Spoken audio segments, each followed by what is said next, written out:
Buen día a todos, soy Fabio Gallo.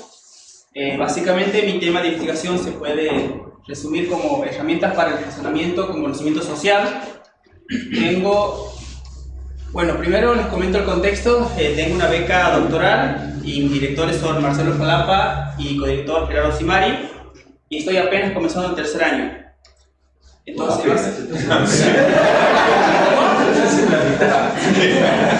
¿por qué? Apenas el tercer año, eso. Estoy comenzando apenas, el apenas va por el comenzando. Un problema de posición. Del alcance de la variable.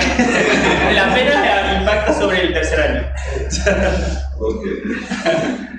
Bueno, más o menos este es el esquema de la presentación, que sigo lo que nos habían sugerido. Entonces, ¿cuál es la motivación de mi tema de investigación? Entonces, nosotros observamos la evolución que tuvo la web en los últimos tiempos, donde se puede clasificar en web 1.0, 2.0 y 3.0, donde básicamente pasamos de la web 1.1 a tener páginas web con texto plano, fue evolucionando hasta los wiki y los blogs, y actualmente estamos en la web 3.0, lo que se conoce como la web social. Entonces, producto de eso, básicamente tenemos disponible una inmensa cantidad de información que puede ser aprovechada, pero adaptándose a los nuevos desafíos que surgen en este contexto.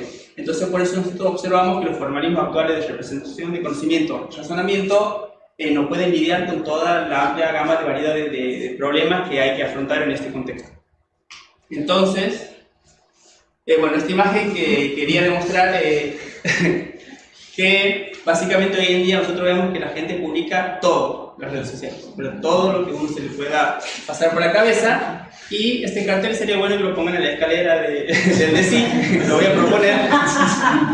Inclusive había otras fotos que eran un poco más fuera de lugar, no sé, había selfies en velatorio y ese tipo de cosas. Como para tener una idea de que hay gente que publica todo, prácticamente no tiene filtro y ponen todo. Entonces, todo ese tipo de información puede ser aprovechada.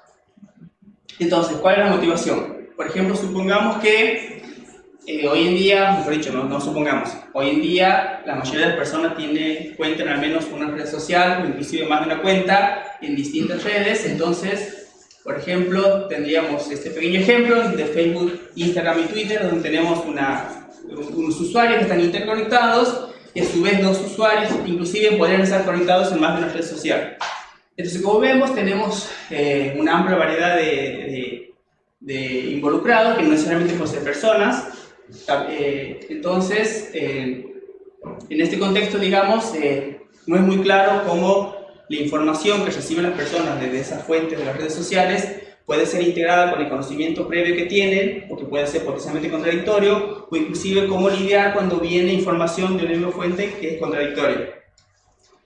Entonces, supongamos que tenemos estas redes, supongamos que es Twitter, en donde tenemos un usuario que es Fry, el de Futurama, en donde está conectado con dos personas, y vemos que él observa un tweet de su amigo Jorge que tiene un comentario positivo sobre iPhone. Sin embargo, también tiene un comentario negativo de otra amiga de él, llamémosle Laura, que tiene un comentario sobre el mismo, identificamos, digamos, como nexo, el hashtag iPhone 7, pero tienen un comentario totalmente opuestos, podríamos decir que es contradictorio. Entonces, en este contexto, él se pregunta, ¿qué hago?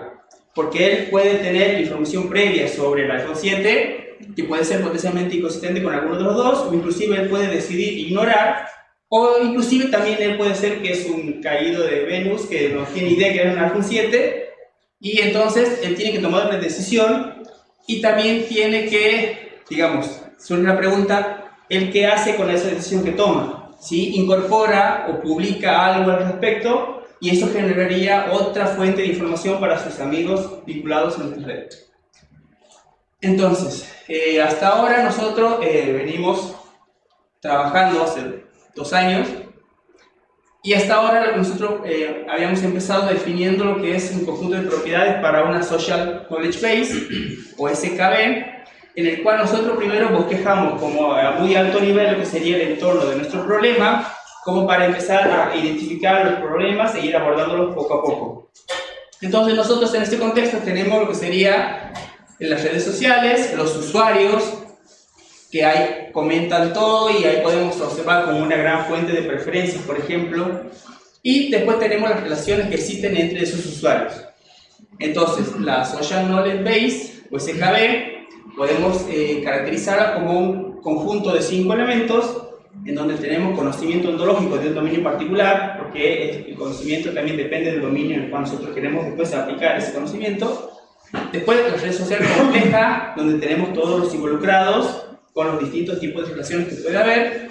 Y después también tenemos modelos de preferencias que actúan sobre el conocimiento, y los modelos probabilísticos que digamos están asociados a las consecuencias que se pueden derivar de la ontología.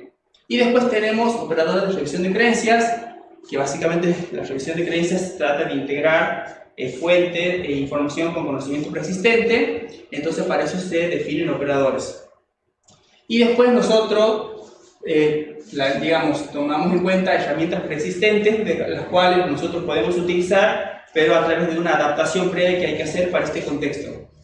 Son lenguajes ontológicos, operadores nuevos que necesitan ser definidos para este tipo de contexto, modelos probabilísticos, modelos de preferencias, las cualitativas y cuantitativas, por ejemplo CPNet, que es para representar gráficamente las preferencias cualitativas o preferencias cuantitativas, o lo que es Mancaló, que es un lenguaje básicamente que permite representar procesos en redes complejas con múltiples atributos, en el cual se puede definir cómo es el proceso de adopción o no de todo lo que fluye en una red compleja, y a su vez cómo ese conocimiento se va propagando a través de la red, lo que se conoce como efecto en cascada.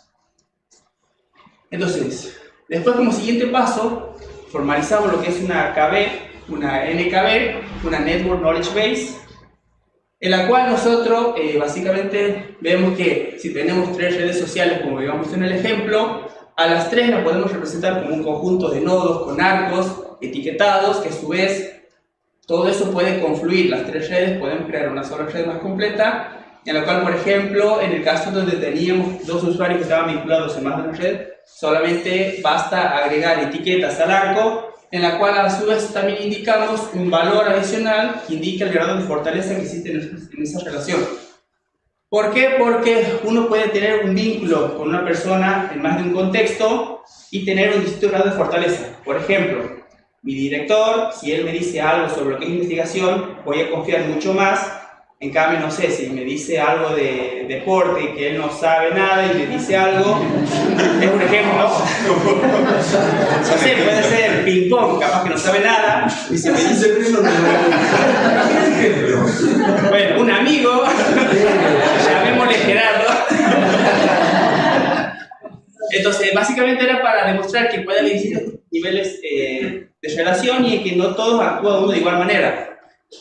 A su vez, nosotros también podemos incorporar información adicional sobre cada nodo, por ejemplo, información que para nosotros es importante, que puede ser, por ejemplo, para personas físicas, puede ser la edad, el sexo, o para otros medios, como por ejemplo la BBC, que no es una persona física, que no es un medio, podemos tener otro como desde cuándo se activa en cada red social, para que eso después nos permita sacar información útil desde este contexto. Y a su vez también nosotros definimos lo que es un conjunto de restricciones, que básicamente nosotros decimos que existe como un universo de redes, pero nosotros para determinados contextos podemos decir que esa red tiene que cumplir ciertas condiciones. Por ejemplo, en un determinado dominio podríamos decir que, fijar como restricción que si 2 personas son lo suficientemente cercanas, y aparte, no sé, uno es mujer y el otro hombre, no pueden tener cosas contradictorias entre sí, entre las KB. Y por ejemplo también nosotros agregamos donde cada usuario tiene su propia base de conocimiento. O sea, nosotros esta representación de red, nosotros adoptamos lo que es una red social, y en la cual nosotros extendemos esa definición precisamente agregando lo que es la KB o la base de conocimiento de cada usuario.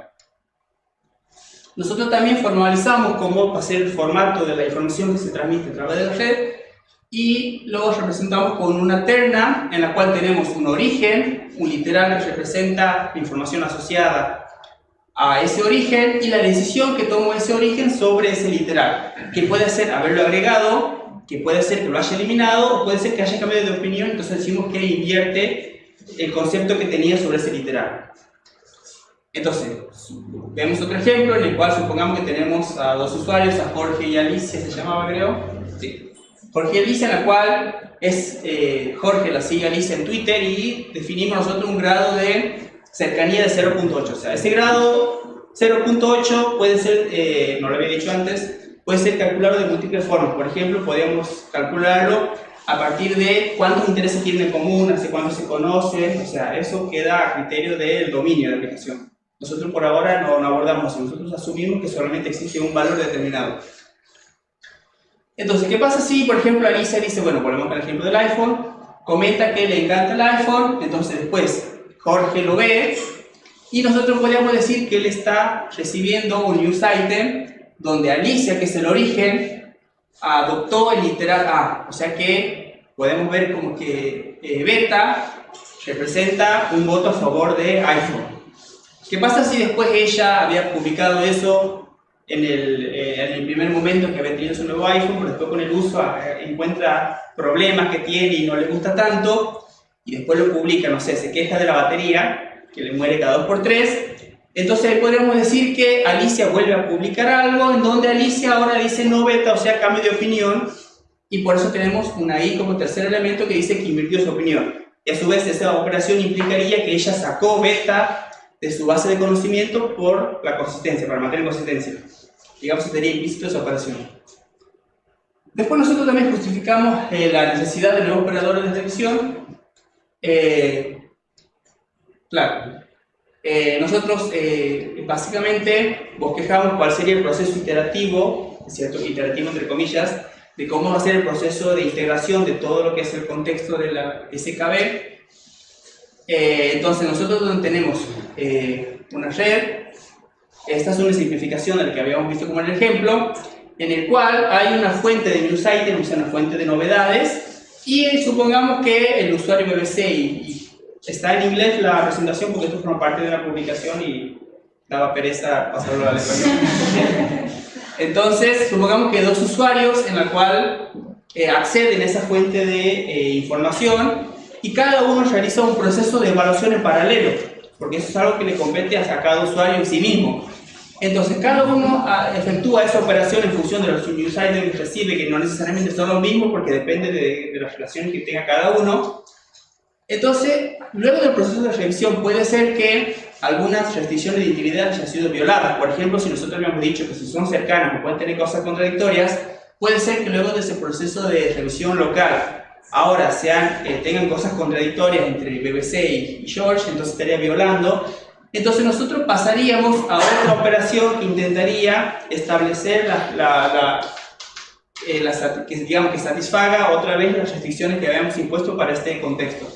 Entonces nosotros diríamos que teníamos una NKB', que es un estado intermedio en el cual habría algunas restricciones que pueden estar violadas. Entonces nosotros, a partir de las restricciones de integridad, restableceríamos la integridad de la red. Entonces, por ejemplo, nosotros podríamos decir que ahora capaz que George con Alice, que eran amigos luego del proceso de revisión de George, ahora hay cosas contradictorias y podríamos tener una opción. Una opción sería bajarle el nivel de fortaleza, porque capaz que decimos, bueno, no son tan cercanos como pensábamos, porque capaz que van cambiando la manera de pensar. Entonces, podríamos, bajar el grado de fortaleza o directamente dejar de ser amigos en Facebook. Eso es algo que veíamos hace un par de tiempo en épocas electorales donde la gente se peleaba, inclusive conozco casos de gente... Sí. Bueno, pero es como que en ese momento era el auge, ahora como que va pasando un nivel gris, digamos. Entonces, de esa forma, obtendríamos una NKB de nuevo en un estado que cumple con todas las restricciones que le habíamos impuesto para ese dominio. Y a su vez, en ese instante también puede ser que otros usuarios hayan generado un nuevo news item. Y a su vez, producto de esa eliminación, también podríamos decir que generan nuevas notificaciones a esa fuente de news item que tenemos nosotros ahí. Entonces, nosotros en una publicación habíamos fácilmente, mediante ejemplos, vimos que los operadores actuales que existen de revisión de creencias no se adaptan a nuestro nuevo contexto. Entonces, básicamente vimos tres posibles opciones, la cual de hacer revisión en cascada, digamos, secuencial, o siendo un pre-mesh o un post-mesh. y nosotros mediante un ejemplo simplemente vimos que no se adaptan con nuestros criterios que nosotros definimos que tienen que cumplir esos operadores en nuestro contexto. Entonces, después también dimos primeros pasos hacia la construcción de postulados, que básicamente los postulados son propiedades deseables que nosotros decimos que los operadores deben cumplir. Nosotros siempre lo que es revisión de creencias se define un conjunto de postulados y luego se seleccionan subconjuntos de esos postulados para caracterizar operadores, porque a partir de estos postulados se definen distintos operadores. Entonces, para no entrar en detalle, no sé, por ejemplo, definimos uno que le llamamos Weak Vacuity 1, en la cual básicamente decimos que si hay alguien que no sabe nada sobre un aspecto, sobre algún hecho en particular, y nadie informa de ese hecho, el usuario después de la revisión no tiene que incorporar esa cosa de la nada. O sea, básicamente estamos diciendo no inventes. Y después tenemos lo que es local effect, como les decía, que el operador de revisión local solamente afecta a la base de conocimiento que tiene ese usuario y no tiene por qué afectar lo demás. O sea, mi opinión no tiene que afectar directamente a vos. No decido qué vas a creer vos. Entonces, como les decía, o sea, no necesariamente todos los postulados se tienen que cumplir para todos los contextos, depende del dominio y los operadores que nosotros vayamos a querer crear. Y después también realizamos experimentos preliminares, en el cual el objetivo de este experimento era, nosotros los postulados los definíamos pensando muy en abstracto, digamos, y después nosotros queríamos tener una primera aproximación en lo que es la vida real y observar cómo se comportan verdaderos usuarios. Entonces nosotros hicimos un experimento basado en un dataset de unas elecciones electorales en la India entre 2003 y 2015, donde estos son algunas de las estadísticas que tenemos del dataset, y a su vez también utilizamos una herramienta que realiza un análisis de sentimiento sobre cada tweet. Entonces nosotros usamos los hashtags como lo que serían los literales que les decía antes, como el beta, alfa que veíamos en el ejemplo anterior. Y a su vez nosotros, era más que nada, este sería un resumen de lo que es el experimento. Son unos 2 usuarios por ellos que eran más representativos de lo que es el dataset, en el cual nosotros identificamos 3 cosas, o sea, como la herramienta de análisis de sentimiento catalogaba algo como positivo, negativo, neutro. Nosotros en esta tabla lo que decimos, la línea verde es el primer valor, es la cantidad de veces que recibió ese usuario algo con valor positivo, un hashtag con valor positivo. El segundo valor, en este caso 61, por ejemplo, significa que 61% de las veces cuando recibió algo positivo, el usuario lo volvió a usar con el mismo sentimiento. Y el 36 significa que el 36% de las veces que recibió algo positivo, directamente ignoró ese hashtag, o sea que no lo utilizó. Y lo demás, la siguiente línea son para cuando recibe algo negativo y tercero cuando recibe algo neutro. Entonces nosotros, por ejemplo, en este caso podemos observar el usuario 10. Como vemos, la mayoría de las veces, 1% no utiliza con el mismo sentimiento. Sin embargo, cambia 51% cuando es positivo, 64% cuando es negativo y 2% cuando es neutro. E ignora 48% de las veces cuando es positivo y 35%. Entonces podemos ver como que él, ese cierto punto, tiene confianza en sí mismo y no se deja influenciar, porque muy pocas veces utiliza el hashtag con el mismo sentimiento cuando lo recibe. Entonces, como les decía, básicamente claro, que hay muchas después. Entonces, el objetivo del experimento era básicamente identificar distintos tipos de usuarios que a nosotros nos ayuden a elegir subconjuntos apropiados de los postulados que habíamos definido para definir operadores para permitir la integración de la información en el contexto de las redes sociales. Entonces, bueno, y como desafíos que nosotros habíamos identificado, estoy pasado de tiempo, básicamente, bueno, nosotros vemos la necesidad de modelar redes complejas donde tenemos distintos tipos de nodos con diferentes tipos de relaciones, o sea, serían arcos más complejos. Después también deberíamos caracterizar las acciones atómicas, que sería básicamente en ese contexto, es altamente dinámico, en la cual nosotros vemos que cada vez hay más contenido, las relaciones van cambiando, la gente agrega contenido. Después también modelar preferencias cualitativas y cuantitativas. Las preferencias cuantitativas son más fáciles de procesar automáticamente, pero son menos naturales para las personas porque uno no evalúa las preferencias en base a un valor. Normalmente lo hace mediante comparación, o sea, prefiero esto sobre el otro, que eso es más natural para las personas, pero es más complejo hacerlo automáticamente. Después también nosotros vemos la necesidad de poder razonar sobre el grupo, porque nosotros observamos que los grupos, a su vez, cada individuo tiene ciertas características, pero como grupo también tienen otras características. Entonces, por ejemplo, razonar sobre el grupo nos permitiría, por ejemplo, diferir preferencias. Si tenemos una persona y nos sabemos mucho sobre sus preferencias, podríamos inferir que las preferencias de las personas cercanas posiblemente se parezcan a sus preferencias, pero eso sí, siempre con un cierto grado de incertidumbre, porque no es algo directo. Después también razonar sobre el proceso en cascada, o sea, determinar cómo la información va fluyendo y va siendo adoptada a través de la red. Y bueno, tenemos información incierta, la necesidad de los operadores, y también necesitamos mecanismos de respuesta a consultas. ¿Por qué? Porque nosotros necesitaríamos hacer consultas en algo parecido a lo que sería el lenguaje de consulta de base de datos relacionales, como las consultas sobre grafos, porque nosotros también tenemos arcos que también podrían ser útiles para hacer consultas.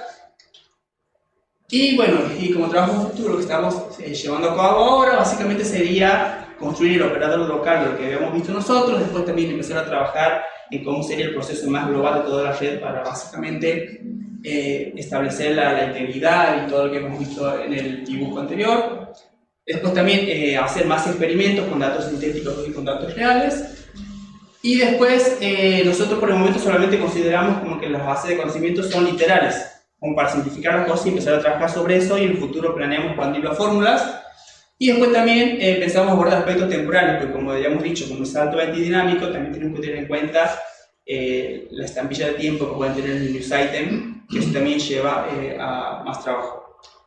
Entonces, eso es todo. No sé si tienen alguna pregunta.